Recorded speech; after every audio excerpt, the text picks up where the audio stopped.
This is the video review for Fansproject Warbot Defender. As you can see, he's clearly a Springer homage. For obviously copyright and legal reasons, keeps him from just flat out calling him Springer. I might get some Rebo labels, Autobot symbols, just to stick one right here on his hood. But it's a very nice toy. I was hoping to, I just got him from Big Bad Toy Store. I was hoping to have him here early and first, but Vangelis actually bribed some Chinese sweatshop kids to steal one and ship it to him overnight at great expense, as a bitter revenge for me pointing out how easy it was to remove the faceplate on the Impact Series Lagan, which Vangelis has always had trouble with. I don't know if it's his short fingers or what. So well played, sir. I tip my hat to you. I'd be more concerned about it, but I have it on pretty good authority that Vangelis is a dick. So, dicks are going to be dicks. You can't blame the alcoholic for drinking, folks. So, again, well played, sir. I'm glad you got yours first. I'm happy to have mine here, so let's just go ahead and get to the review.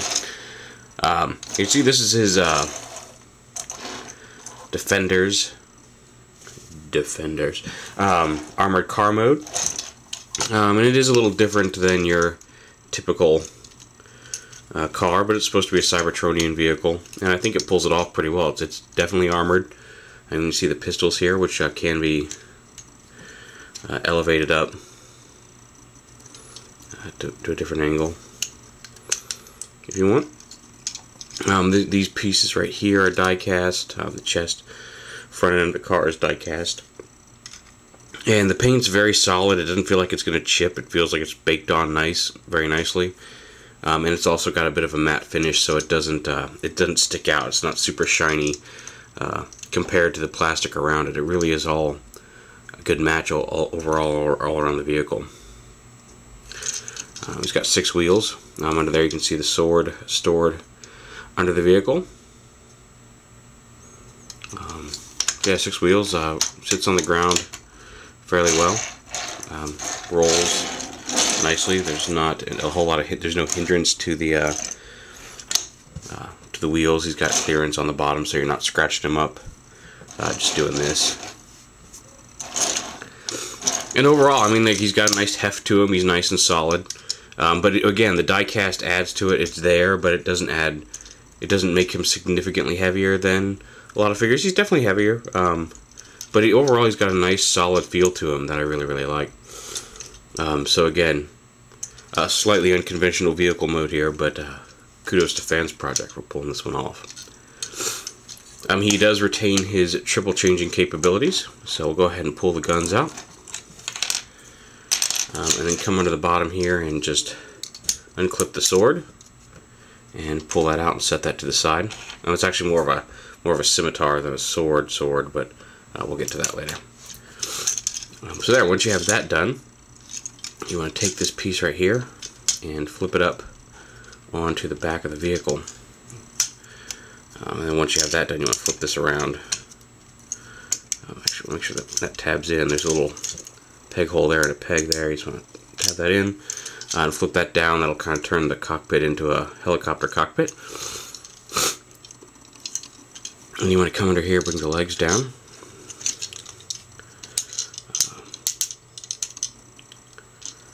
And actually, you want to pull these. So you'll flip this up. So this rotate. We'll get to the legs in a minute. Get the arms out. I'll lift them up like this, and then you want to lift these black pieces here. I'm gonna get them so they come straight up like that. Rotate them at this joint right here, down here. Then you bring this up, bend the arm 90 degrees, flip that up, bend the arm 90 degrees here. And then you want to take this, and put this,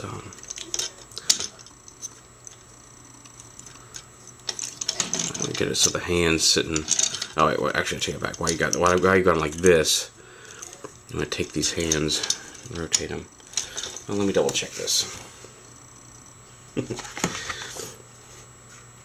thought I had this all figured out, and then, okay, here we go.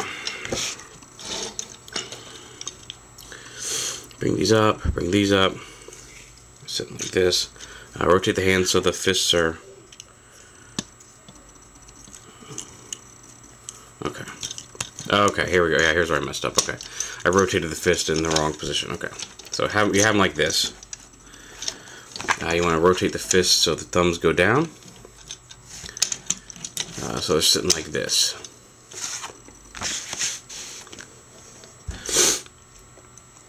And then you want to take... and then you want to rotate just these front arms up like this. Right here at this hinge, like that. Then when you come around here, and you would bring this whole piece down like this, and then rotate only the front arm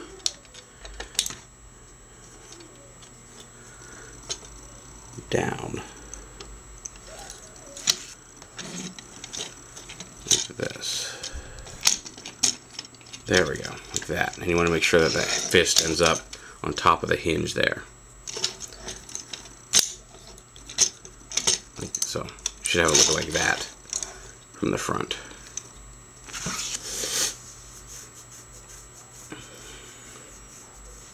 And then once you do that, you want to again push from the hinge so that it rotates this whole piece down, down into the chest like this.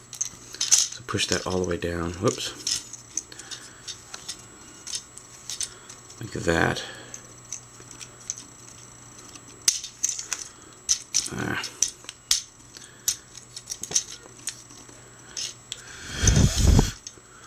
Forgive me, this kind of got screwed up here. Okay.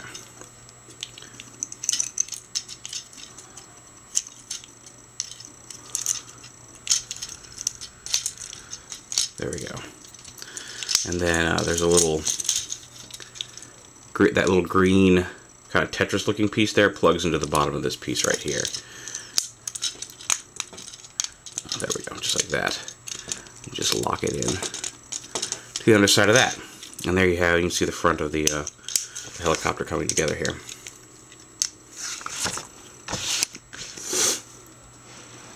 And then the legs, come back here. You want to unlock the waist from the body here. There we go. Unpeg that. Take the leg, flip it in like this, and then pull this whole section out and around, just like that. This should be flipped up. And then again, do the same over here. Flip this up and around. Flip this whole section together, and then you'll see there's a little clip here. And a peg over here. You want to clip these together. Right here, just like that. Just like that, and then you can bring this back up and lock it back in.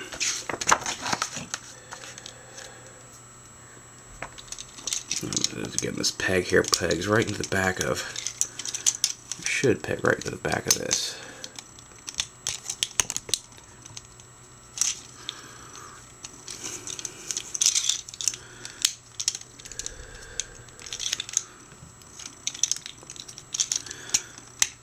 There we go. There we go.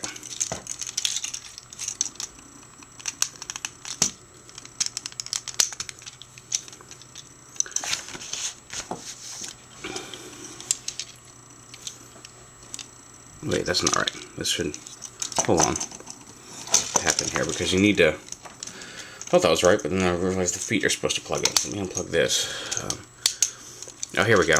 You gotta extend this out a little bit. There's a different plug there. You want to plug that gray piece into here. You also want to flip these feet up, and they plug into the bottom of this piece too. There's a little plug on the end of the feet that pegs up into here. See, I was trying to peg this tab in. That's where the problem came from.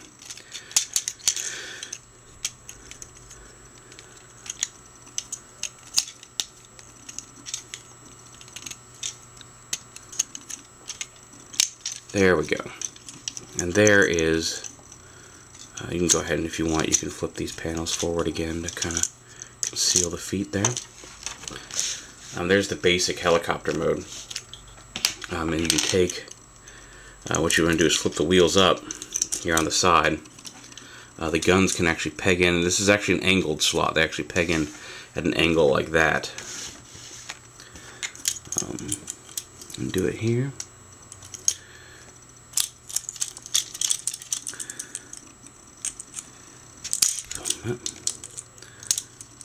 There we go. And then angle the wheels back down over the guns. And then you just take the scimitar here, open it up like that, and plug it into the top here. And you've got this helicopter mode. You can see the propeller spins quite freely. It's very nice. He's got the guns. They don't have quite the ability to rotate that they did in the vehicle mode, but you've got a really pretty neat looking helicopter. Then you go ahead and give him to Robot. We'll go ahead and pop the sword up, scimitar up, and flip that back around like that. Now, I mean, it is kind of a, it's not a super soft plastic, it's a pretty stiff plastic, but it does have some flexibility to it, so hopefully it won't snap. I mean, I wouldn't try bending it because it'll snap, but just the basic transformation in play, it shouldn't have any worry of snapping. I'll pull the guns out and close up the wheel panels here. And you want to go ahead and fold this piece back up into there. Unplug the legs here and snap them apart. Bring the pieces back out and around like this, and then bring them down. Flip up these little side panels here. Once you've done that, turn them around here. Turn the legs around like this. You want to take this, take the arms and unplug them, bring them down, down, and around, and bring the arm again. Just bring this whole piece down. Just keep flipping it until it's like that. Flip the hand down. And then you want to bring this around, bring this whole assembly around at the shoulder hinge. Rotate it around like that. And then bring it down around here so you see this ball joint in the front. And then rotate at the ball joint until you see this gray panel come around, and there's your thumb. And now he's got, you can move his arm in and out, and at the elbow, wrist rotates. So you've got some pretty good range of motion in the arm. Do the same over here, just get everything lined up the way it should be. Flip that up, and there's arms. And then you want to take this center piece, you want to flip the piece in the center up and fold the crotch piece down so it looks like that. And then you'll bring these side panels forward, and they'll lock that into place just like that. And then it's just a matter of folding down this, opening this little panel, folding it all the way down like that, and then closing up the panel and bringing the arms down. And there you have Defender in robot mode. Yeah, and like I said, he's very posable. He's got knee joints. He's got a bicep swivel. The ankles, they don't swivel at the foot, but they do have a hinged ankle. And then hips that ratchet either way. So some really, really nice posability here on him. His head is on a ball joint, so you can get some nice looking around poses from him. He can hold his sword in his hands, just like that. Or there's also this little peg on it. There's a hole back here on the side of the cockpit, so you can store it back here on his back, just like that. And again, he's got his two pistols. He's not really as back heavy as it looks, but you'll notice his ankles don't really stick out far. He doesn't have a whole lot of rear support. Once you have him standing like that, he's good and stable. He's not going to go anywhere. But a little bit, you tilt him just a little bit too far back, and he will fall. So he's stable for display, but if you bump him, he's probably if you bump him especially up near his head or his chest, he's probably going to fall over just due to the weight. And I ran out of time there, so just not sure exactly how far back the the video cut off, but just to reiterate, the sword stores right here on his back, and we'll just peg it into a little holder on the side of the cockpit. He does have some stability issues back here. If you tilts too far back, he will fall over, but that's not something you're gonna have to worry about. He does have a waist swivel here. Doesn't move all the way out because of those panels, but it does have some motion. And but yeah, he's a good solid figure for display. Standing him up, you're not gonna have any problems with him. But if you bump him anywhere above the waist, or even on the hips, depending on how hard you do it, he will fall backwards. Like I said, not a concern for collectors who want to display him. Not really a play concern, just something to be careful of, that he's not rock solid in the backwards motion area. Okay, and like I said, his guns, he can hold his guns in his hands, so he can have his little dual pistols. Also, the guns on the side of his legs here, so we can get the arm out of the way. There's a little slot, so you can actually sheath his pistols on the side of his legs. And that's one of the cool things about it. You can sheath the pistols on the side of his legs, and they're actually in a position where he can reach down, just like that, and pull his own gun out of his sheath. It's not like an automatic feature or anything, but the range of motion and the way the sheaths are built lets him actually grab his guns out of his sheath. You can actually pose him in a reaching down and grabbing his gun out of his sheath pose, which I think is really cool. But yeah, so there's weapon storage in all modes. You don't have any extra pieces. And overall, very nice. There is actually one extra piece here that they sent along with him, and that is the stand piece. Now, I meant to show it off in helicopter mode, but in helicopter mode, if you have one of the Bandai figure stands, especially I think one of the the stands that came with the 170, or that work with the 172 Macross Frontier Valkyries, you can use that. This is just an adapter piece that will plug in and hold them up in a flight position in helicopter mode, which I thought was kind of cool. They didn't have to add it. It doesn't add anything to robot mode. You can maybe have them hold it as like a shock fork if you want to pretend, but just an extra piece, which I thought was nice of them to include. He does come with a nice instruction booklet, as before, photos of the transformation, as well as there's a comic here in the front where he fights an evil clone of himself, so maybe that's an upcoming, it says to be continued, so maybe there's a purple and reddish evil clone of Springer coming from Fansproject, I don't know. The box itself is very nice. It's a nice designed window box showing off the figure. Comes packaged in robot mode in a clamshell that you don't have to, no twist ties, it's just a clamshell that pops open and he's in there. But the box itself is actually a box inside of a clear plastic case, so it even protects the box. So very, very nice detail, definitely aimed at the collector. So you can keep the packaging nice. You can get the figure in and out without damaging the packaging. So you can take him out, play with him, and if you like to display them in package, you can still put him back in this very nice package and display him in your house. And now just some quick figure size comparisons. Here he is. Not sure how that happened. Here he is with his Generation 1 self. So you can see much bigger. And a lot more posable. Actually, let's add these to the frame. There's Generation 1. Here he is with a Target exclusive pack.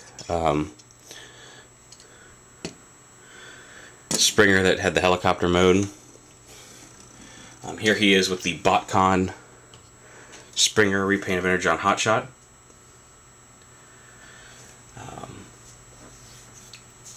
So there's 4 different Springers.